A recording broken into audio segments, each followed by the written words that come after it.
Scarlet team up with an alien from the planet's surface. You know the type, pointy ears, wise and emotionless.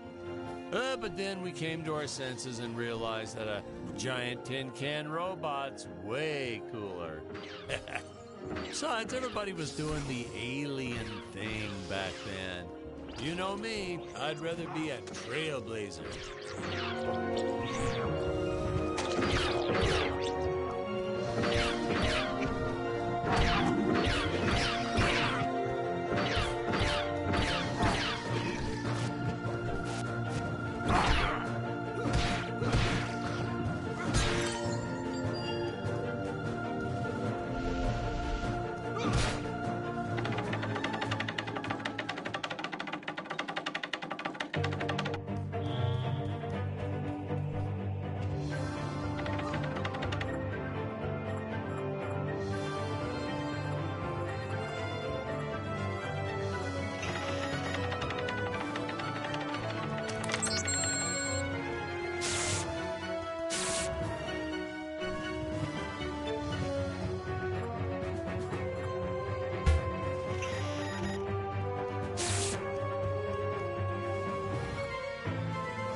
The insurance company made us install those safety guards after our actors fell off the set one too many times. Granted, they kept falling off even with the rails, but thanks to how the contract was laid out, we were no longer liable for their injuries.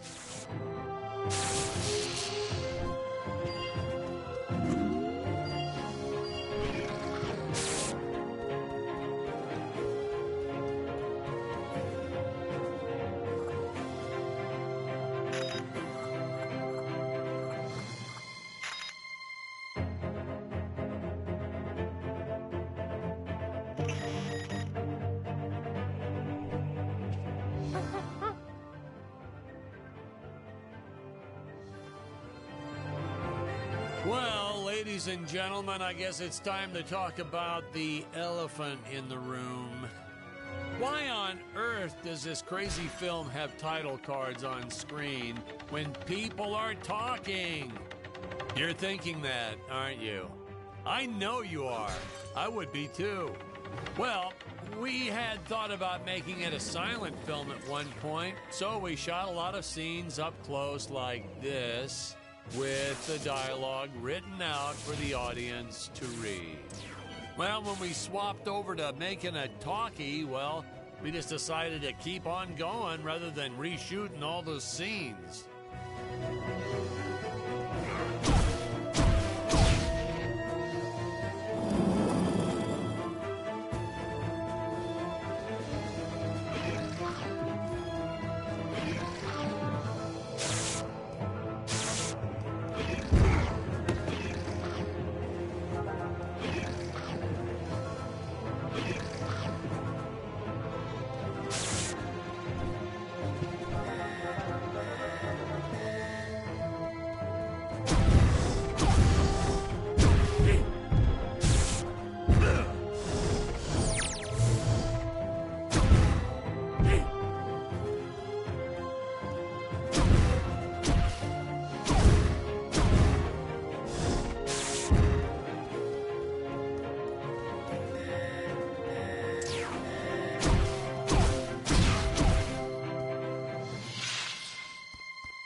part about being in showbiz.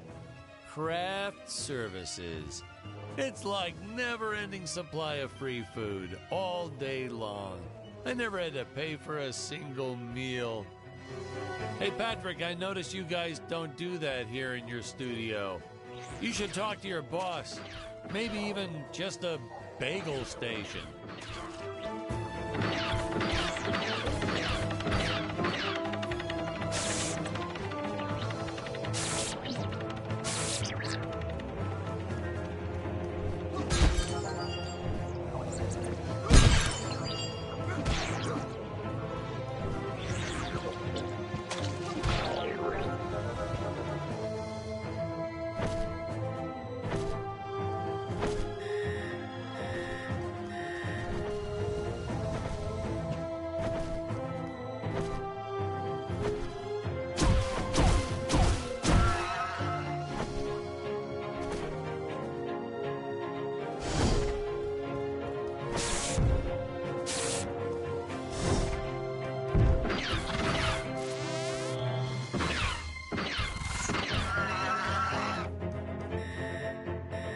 Nitpicking science community also complained about these Terra whatevers breathing fire, like there's fossil evidence of dinosaurs not ever shooting fireballs.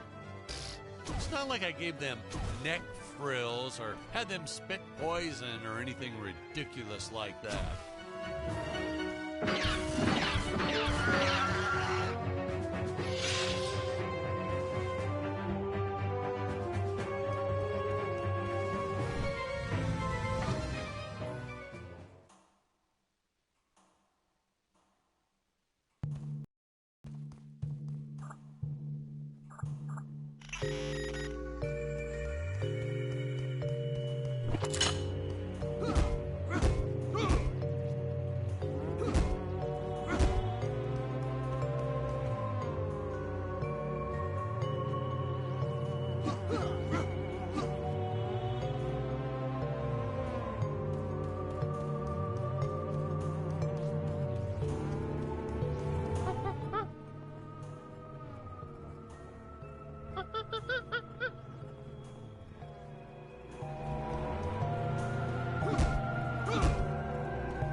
As luck would have it, the next lot to ours was filming some horror movie set in Transylvania.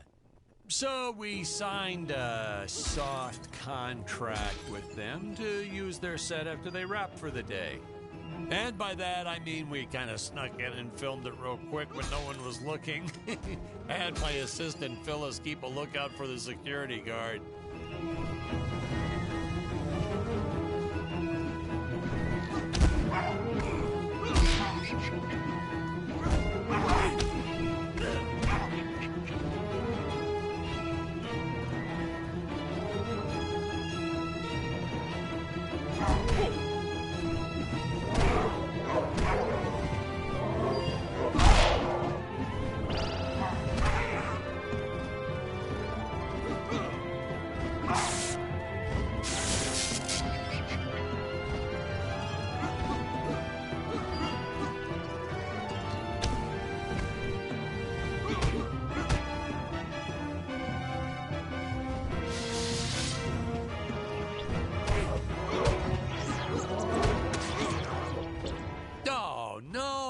Drake, you got the wrong footage again.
Most days, the effects team really nailed it. Dinosaurs, saucers, hey, you name it. But these, deflating rock boulder cubes, not their best work. Just looks kind of odd, if you ask me, like giant whoopee cushions. And they said they could add some debris and explosions or two afterwards. And then we ran out of budget. Well, to be fair, we ran out of budget several times, but still, I lost a lot of sleep over these rocks.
Oh, no, another fake scene. Maybe.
Some real action. Nothing like an adrenaline boost to get our hero to really start wailing on those monsters. We were unsure how to represent a surge of adrenaline at first, but I think we nailed it. Yep, definitely nailed it.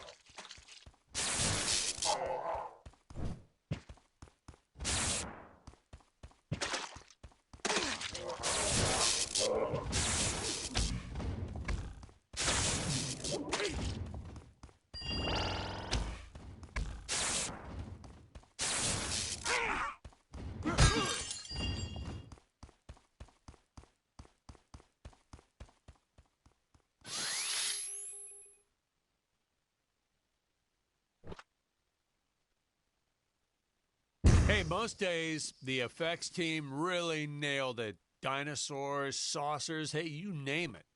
But these, deflating rock boulder cubes, not their best work.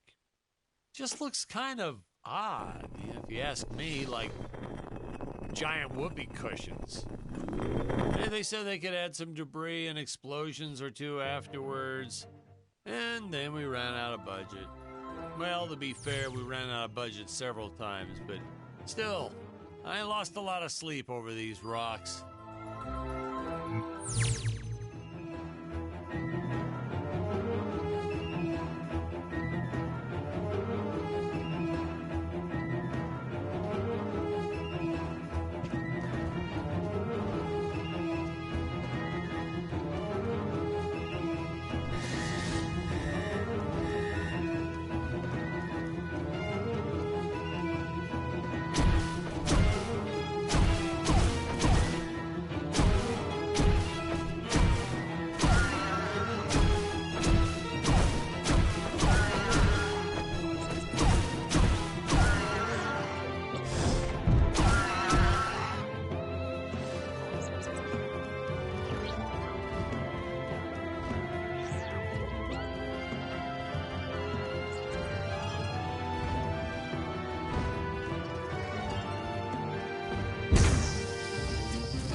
First tried this one with regular logs. Well, that was disastrous. I'll tell you, never mess with physics. It was kind of, well, to be frank, it started out nice, but then, well, it was a death trap. Just plain and simple, it was a death trap. Poor kid holding the boom almost broke his leg. Guess he played basketball in college or something, because he leaped right at the last second. Whew! Crisis averted. My props guy wanted to swap them with some spongy material for safety, but I had a better idea. Let's set the logs on fire. Then the crew will be sure to be safe dealing with them.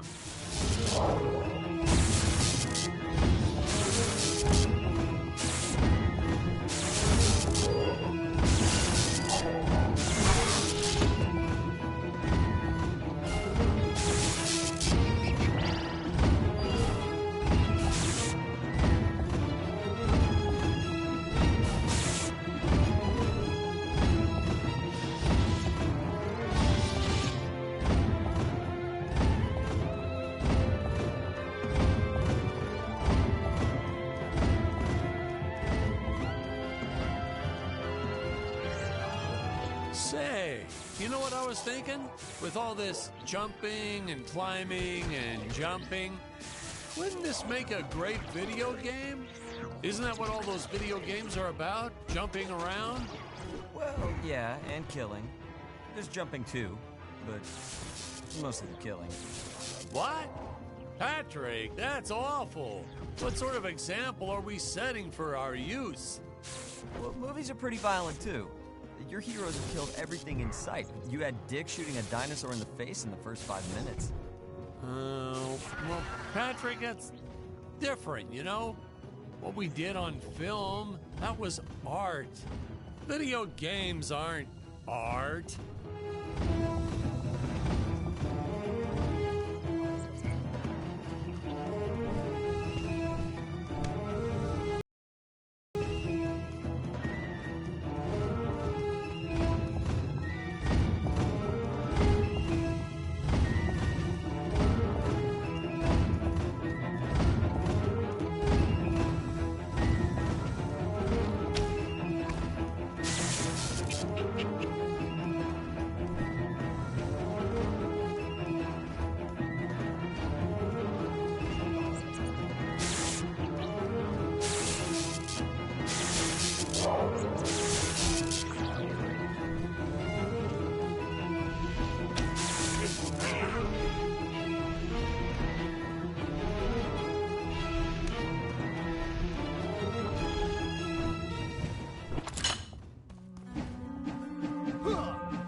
Funny story about the two caged apes in this scene.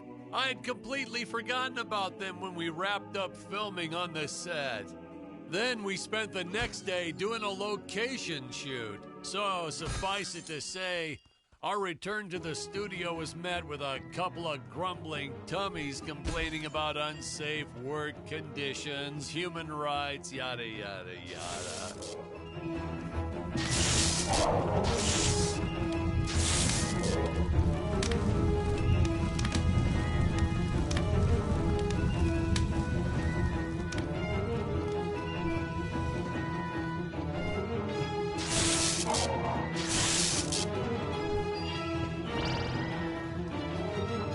Hey, Patrick, I was thinking we should take a little break and get a bite to eat. You like Chinese? I know a great takeout. Well, we're not scheduled for a break for another few hours. Nonsense. Hey, you have to try the shrimp. It's the absolute best. But, oh, hey, I feel like I should warn you. It gives me horrible gas. But that's okay. We're friends, right? Really, sir. Studio time costs a fortune. Let's just stay on schedule. Good thinking. We could grab a real dinner together and go out for a night on the town, yeah. Two young bachelors on the prowl. Say, where do you youngsters go these days?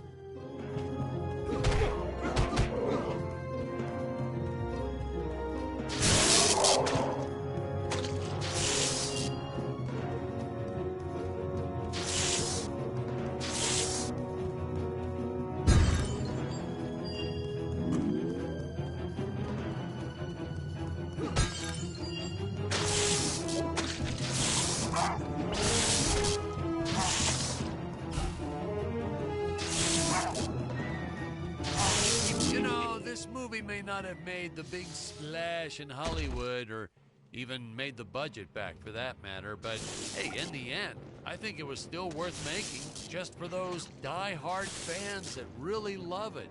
I attended a lot of sci-fi and movie cons, and to this day, I still see fans showing up dressed as aliens and apes and dinosaurs. Does a man proud. Now, granted, their costumes aren't exactly 100% faithful to the film, and it seems that no one ever remembers them by the right name. But still, knowing that we still have fans like this promoting the film decades later, it puts a tear in this old director's eye. I get all emotional.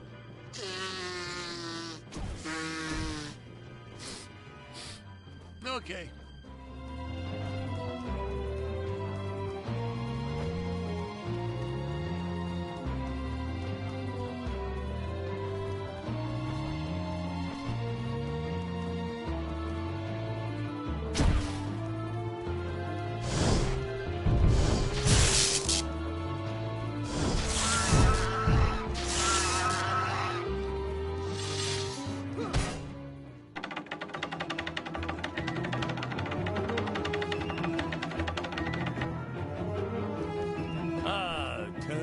Insistence on lens flare.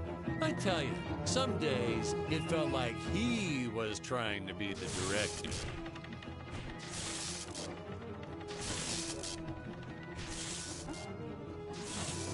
Honestly, you could see dust on the lens, so just go and wipe it off myself. He would get so upset about it too. Like my fingers aren't clean enough to wipe the lens. Don't touch the lens. Whatever.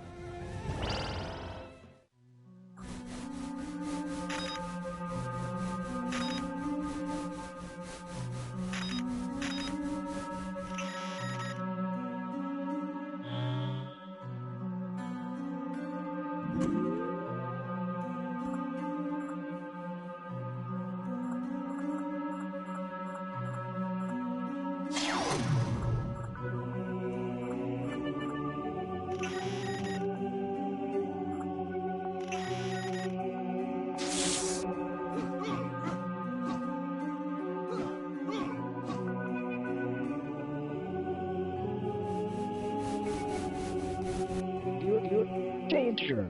Human speed is not enough to pass through that fan. Chance of death 100%. Retrieve the time vortex device if you wish to go any further. Searching. Time vortex device detected. Device in dangerous area.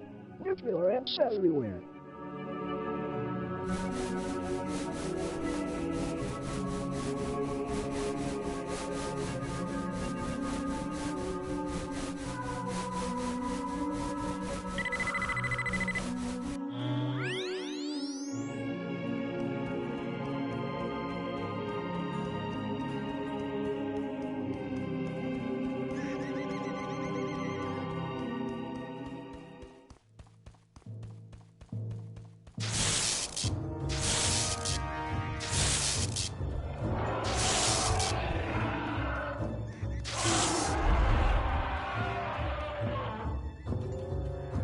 Right from the start, our budget was a little tight, even by standards back then. To make do, Tony shot a couple scenes in black and white. Originally, he intended to use it for flashbacks.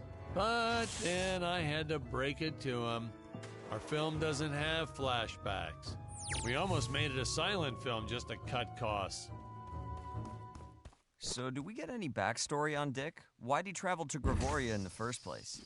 Did he do any research before landing there? Did he have a specific mission in that region of space?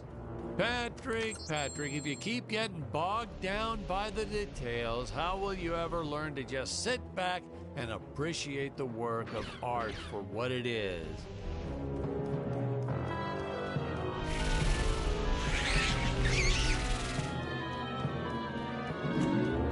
Production tip, ladies and gentlemen. No matter how sunny it is, don't store your papier-mâché props outdoors. They will get rained on. It's the law in this town, like Occam's razor or Stockholm Syndrome, or I forget what it's called.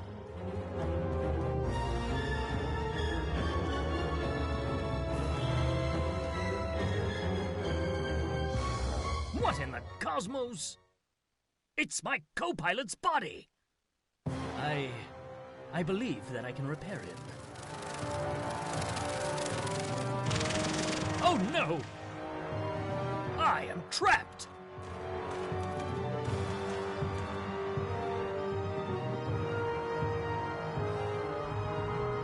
Master Dick. Master Dick.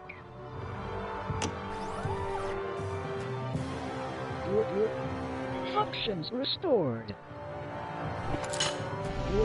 Threat detected. Must eliminate. Fun fact, we actually had an actor inside the robot suit moving him around. I bet you thought it was an actual robot, huh? That's how good he was. No rest breaks or anything. Hardest working actor I've ever met. What a trooper. It was a shame we couldn't afford to pay him. And of course, since he wasn't on the payroll, I couldn't officially add him to the credits. But still, what a trooper. Wish I had a dozen actors like him.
Dangerous radiation detected.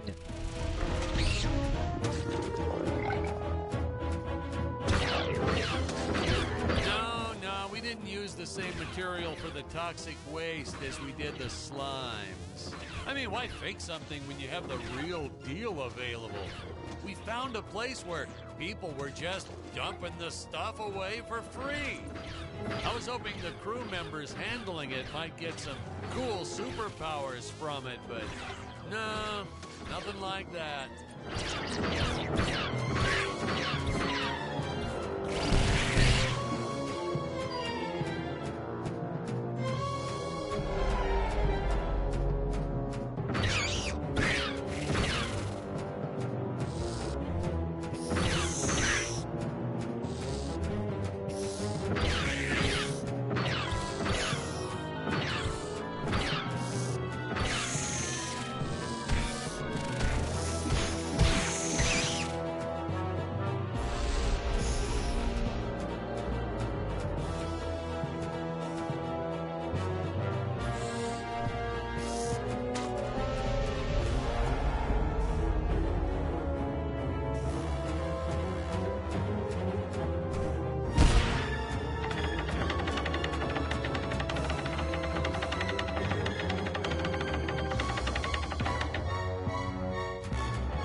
I will strike down upon thee with great vengeance and furious anger.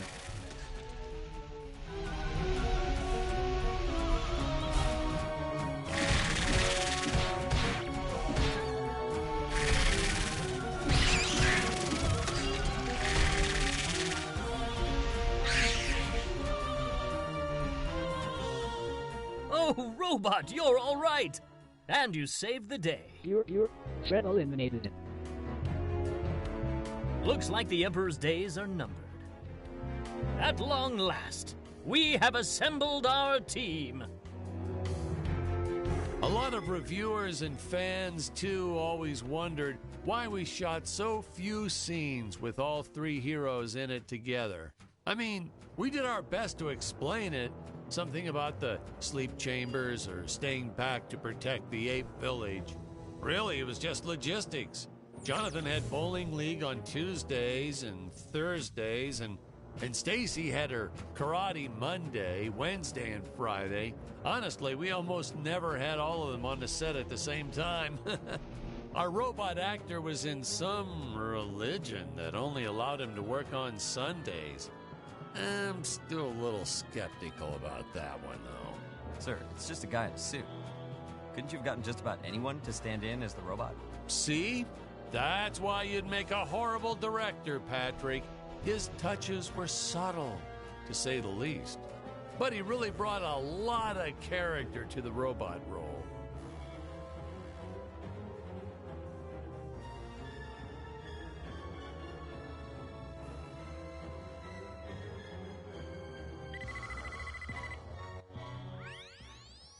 If he was so indispensable, how come he didn't list the actor in the credits? Well, let's just say it was an oversight. Whoa, my bad. Don't worry, I have the right clip now.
film so many scenes of your actors dying anyhow?